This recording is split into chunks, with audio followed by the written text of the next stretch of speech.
یاد رکھنے کی باتیں۔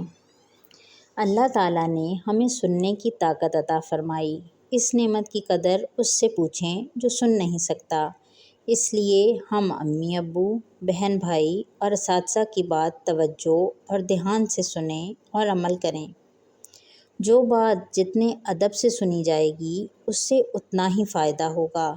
اگر بے ادبی سے سنیں گے تو پھر یہ قول تو بہت مشہور ہے، باادب بانصیب، بے ادب بے نصیب۔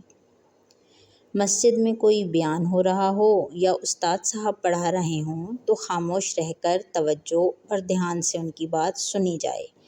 توجہ اور دھیان سے سننا ہی ہماری کامیابی کا ذریعہ ہے۔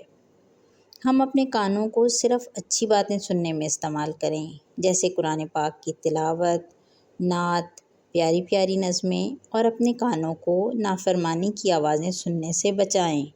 غیبت، چغل خوری، گانا بجانا وغیرہ یہ سب اللہ تعالیٰ کو ناراض کرنے والی چیزیں ہیں۔